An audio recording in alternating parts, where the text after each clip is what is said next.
Au commencement, le Précleste fit alliance avec Abram pour qu'Abram obtienne le pays de Canaan.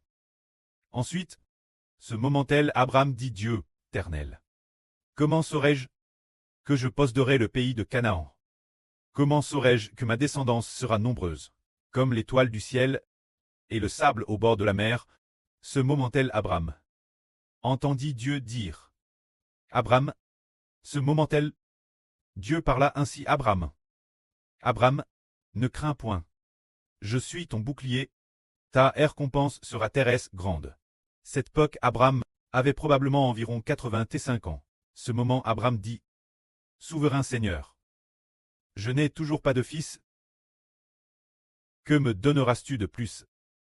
Et celui qui va hiter de mes biens, c'est Eliezer de Damas. Il dit encore, Tu ne m'as pas donné de descendance. Ainsi le serviteur N dans ma maison sera celui qui héritera de mes biens.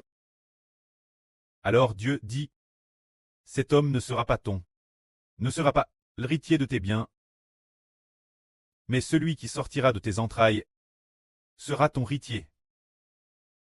Dieu dit donc à Abram, mais celui qui sortira de tes entrailles sera ton héritier. Il dit encore, Regarde vers le ciel et compte l'étoile. Si tu peux les compter, telle sera ta descendance. Elle sera aussi nombreuse. Abram eut confiance en Jéhovah, et Jéhovah le considéra comme juste.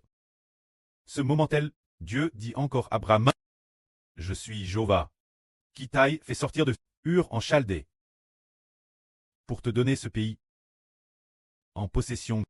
C'est dire que Dieu a fait sortir Abram pour lui donner ce pays de Canaan en possession. Mais Abram répondit, Seigneur, Jéhovah, comment saurais-je que je posséderai ce pays en héritage? Comment pouvait-il savoir cela? Qu'il l'obtiendrait coup et sœur.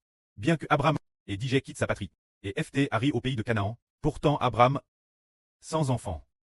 Et bien que Dieu ait promis de lui donner le pays de Canaan, comment pouvait-il savoir si cela se réaliserait vraiment? Alors, Jéhovah lui dit, Prends pour moi une nice de 3 ans, une chèvre de 3 ans, un blier de 3 ans, une tourterelle et une jeune colombe. Alors, Abram apporta tous ces animaux, Dieu, en les apportant Dieu.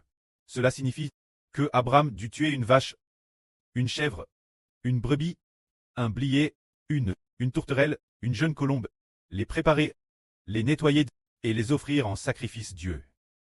Alors Abram les apporta, et puis, ces animaux de sacrifice, les coupa tous en deux, une mois face l'autre, mais il ne coupa pas les oiseaux. Ce moment tel Abram.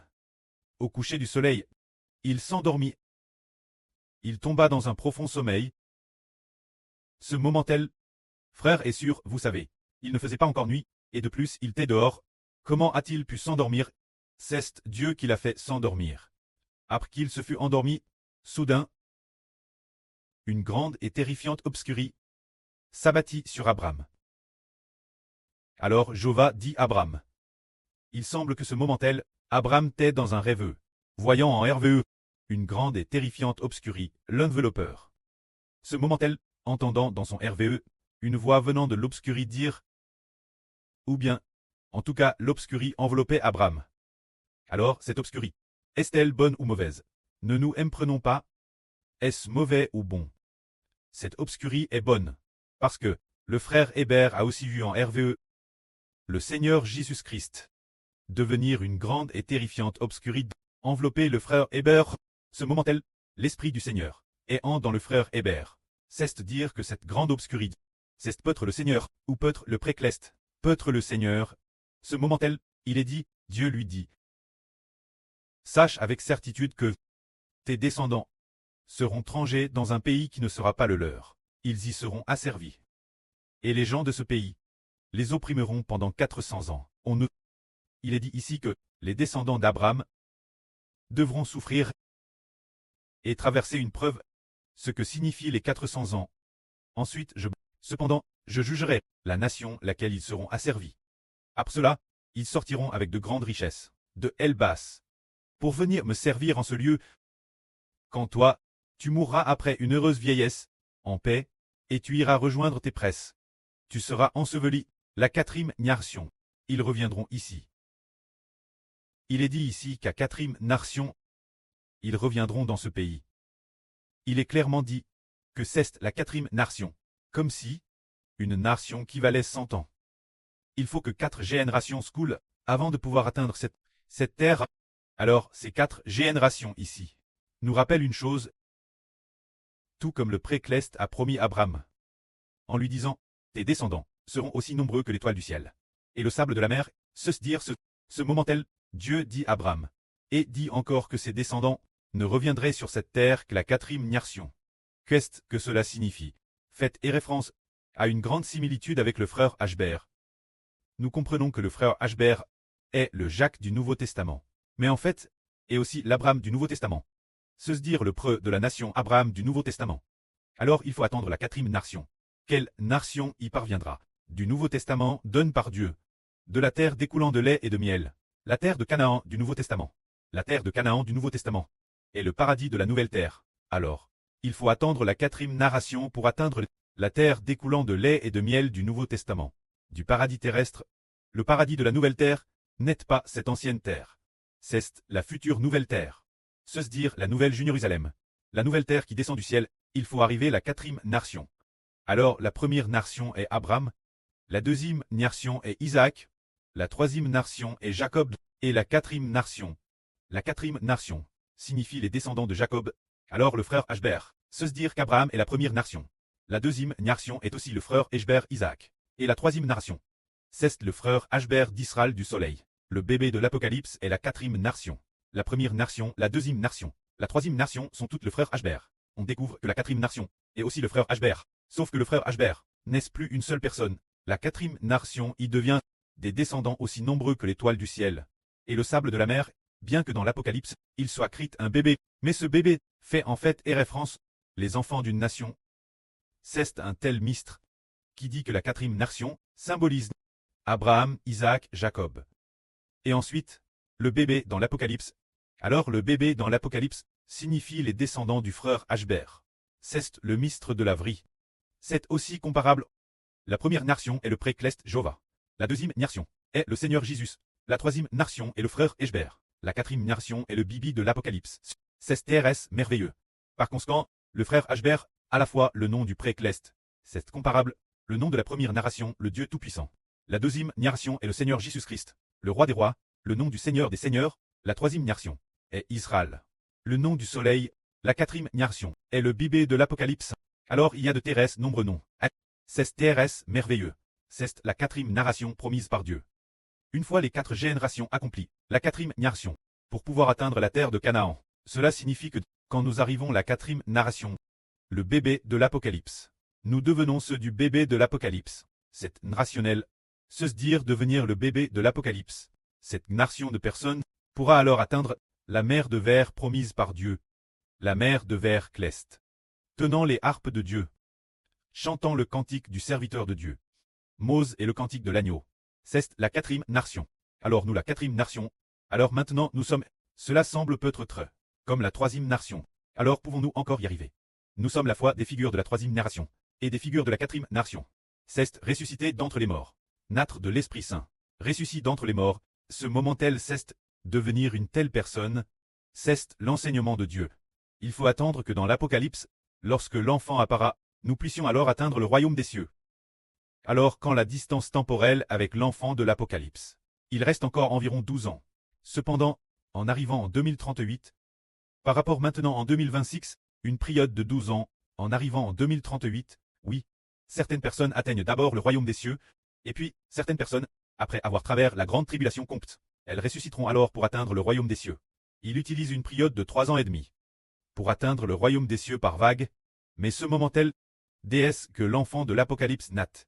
Ah, ceux qui sont DJ morts, DJ, par exemple, ceux qui sont morts dans le Seigneur, ressusciteront d'abord pour atteindre le royaume des cieux.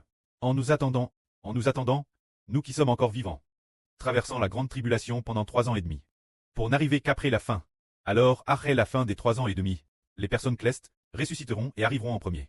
Quant aux enfants de la nouvelle terre, ils devront peut-être attendre quelques dizaines de jours pour pouvoir y arriver, parce qu'il est écrit dans l'Apocalypse que c'est lui-ci, celui qu'on appelle le Fils de l'homme, assis sur une nue blanche tenant une faucille, portant une couronne d'or sur la tête, dit, une voix lui dit, lance ta faucille et moissonne, car la moisson est émère. La moisson est émère, elle peut te moissonne. La moisson MRE signifie que les gens croient déjà pleinement en toi.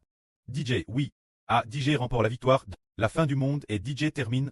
Elle arrive tout de suite. Tu dois prendre ceux qui t'appartiennent et les enlever vers le royaume des cieux. C'est ce que cela signifie. Les faire ressusciter. Ou bien, quand ceux qui t'appartiennent, les recueillir dans le royaume des cieux.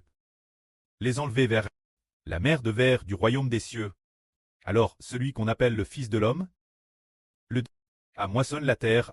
Après cela, il apparaîtra, oui, tous les vainqueurs, tenant les harpes de Dieu, sur la mer de verre chantant le serviteur de Dieu, le cantique de Mose et le cantique de l'agneau.